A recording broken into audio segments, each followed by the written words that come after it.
Değerli seydalarım, kıymetli Hazirun, tebliğime geçmeden önce Gazze mücahitlerinin zaferini tebrik ediyor.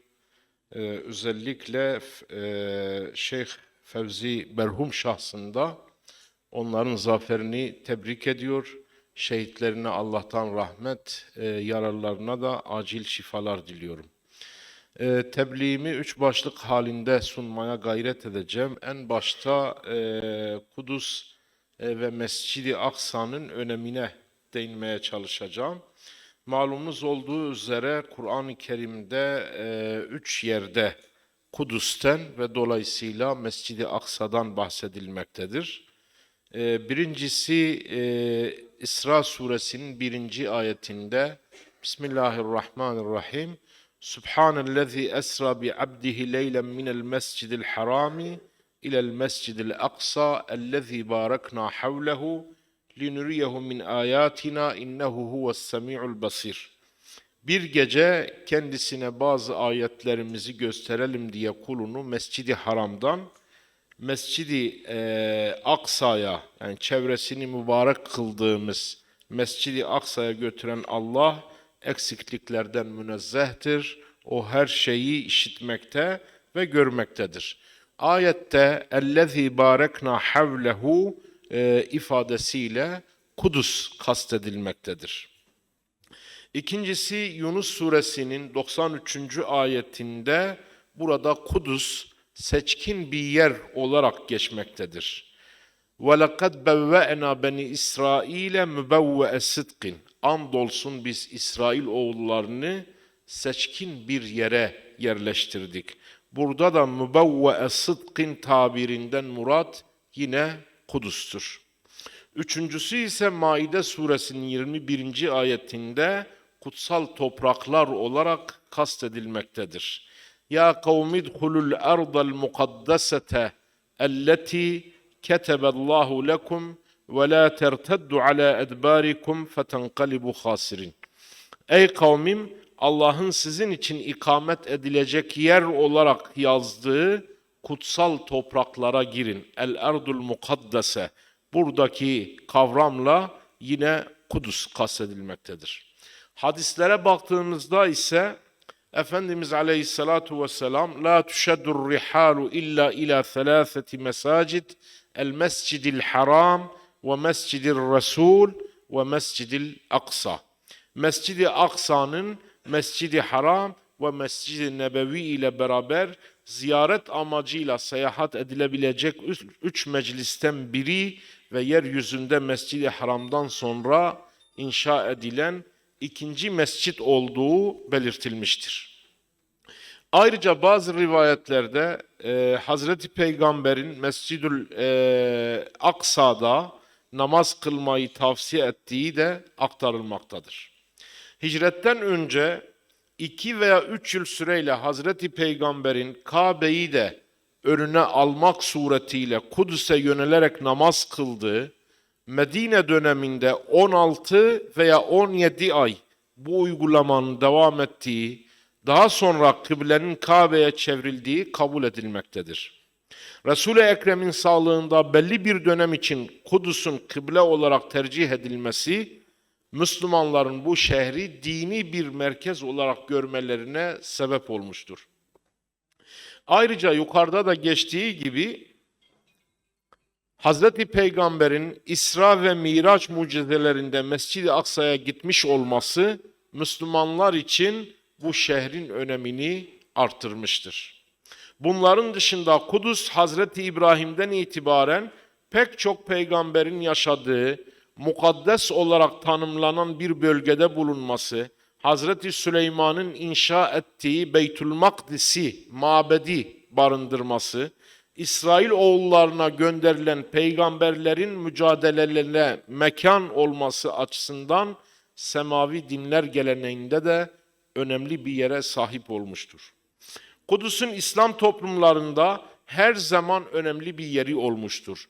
Bu sebeple Kudüs'ün faziletlerine dair rivayetlerin derlendiği, rivayetlerin yer aldığı Fadailul Kudüs veya Fedailu Beytil Makdis literatürü oluşmuş ve bu isimlerle eserler, kitaplar kaleme alınmıştır.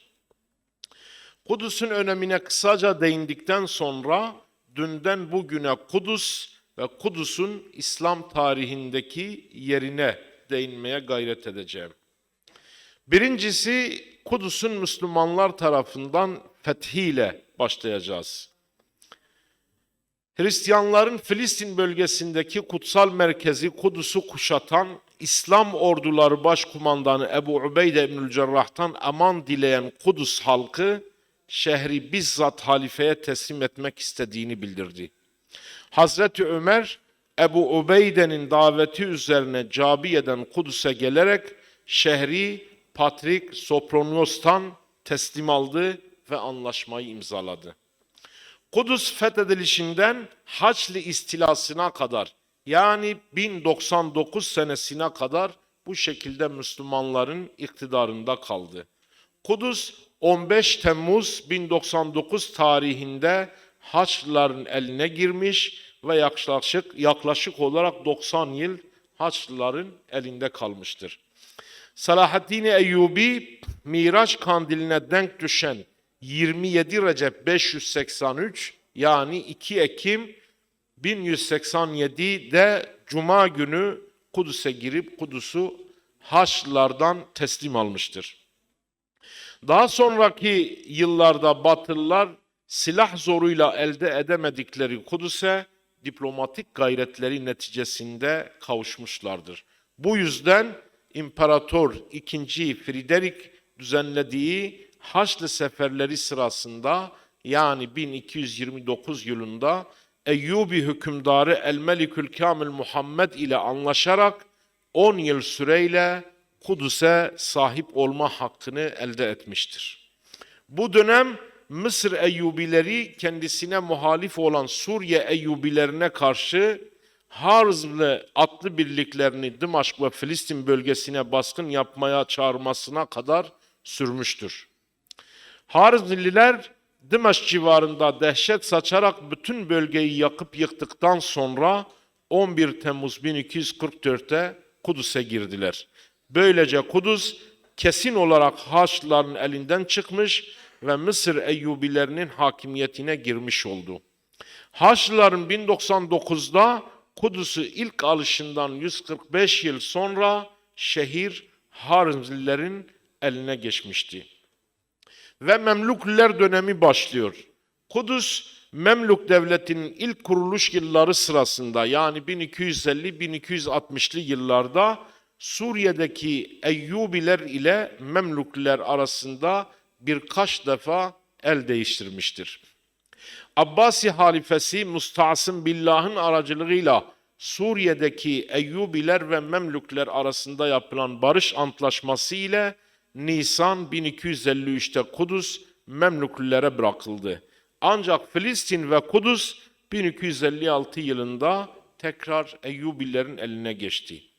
Osmanlı dönemi ve sonrası Yavuz Sultan Selim Mercidabık'tan Memlüklere karşı kazanılan zaferden sonra Halep, Hama, Şam üzerinden güneye doğru ilerleyerek 29 Aralık 1516'da İdrisi Bitrisi'nin de aralarında bulunduğu devletin bir kısım ileri gelenleriyle birlikte Kudüs'e geldi.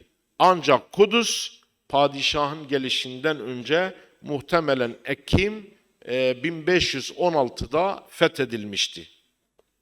Bu tarihte başlayan Kudüs'teki Osmanlı yönetimi 1831-1840 yıllarında gerçekleşen Mısır valisi Kavalal Mehmet Ali Paşa dönemi hariç Aralık 1917'ye kadar yaklaşık 4 asır devam etti. Ve Kudüs'te açılan konsolosluklar. İngiltere 1838'de Kudüs'te ilk konsolosluğunu açıyor. Bunu Prusya, Fransa, Avusturya ve Rusya konsoloslukları takip ediyor. Bu dönemde misyonerlik faaliyetleri de hız kazanıyor. 1841'de İngiliz-Alman Protestan Piskoposluğu kuruldu. 1845'te Grek Ortodoks Patriği İstanbul'dan Kudüs'e taşındı ve 1847'de Latin Patrikliği canlandırıldı. Avrupa devletleri arasında bu sefer Kudüs'te nüfuz mücadelesi başlıyor. 19. yüzyılın ikinci yarısında da Avrupa kökenli kültürel, dini, siyasi kuruluşlar Kudüs'teki yatırımlarını artırarak sürdürdüler. Avrupa devletleri bir taraftan azınlıklar lehine baskılarını artırırken diğer taraftan kendi aralarında nüfuz mücadelesine giriştiler. İngiltere bilhassa Yahudilerin hamiliğini üstlenmeye çalıştığı gibi Kudüs ve çevresinde bir Protestan Hristiyan nüfusu oluşturdu. Fransızlar Katolik cemaat, Ruslar da Ortodoks gruplar üzerine etkinliğini yoğunlaştırdı. 1870'lerden sonra Yahudi göçünün giderek artması, 1882 ve 1905'te iki büyük Yahudi göç dalgası Kudüs'ün nüfus yapısını değiştirmeye başladı. Ve bundan sonra yasa dışı Yahudi göçleri başlıyor. Siyasi alanda son dönemin en önemli problemi yasa dışı Yahudi göçüydü.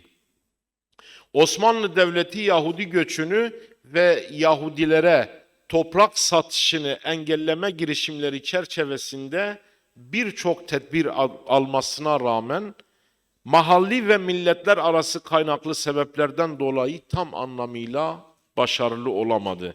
Özellikle 2. Abdülhamit döneminde Siyonizm ve Filistin'e Yahudi göçüne karşı yoğun çabalar sarf edildi. Birinci Dünya Savaşı'nın sonunda Osmanlı Devleti'nin yenilmesiyle Kudüs'ün geleceği de köklü değişikliklere maruz kaldı ve 1917 yılı Kudüs için bir kader yılı oluyor. 2 Kasım 1917'de Balfour Deklarasyonu ile İngiltere Yahudilerin bölgede siyasi bir varlık oluşturmalarını destekleyeceğini açıkladı.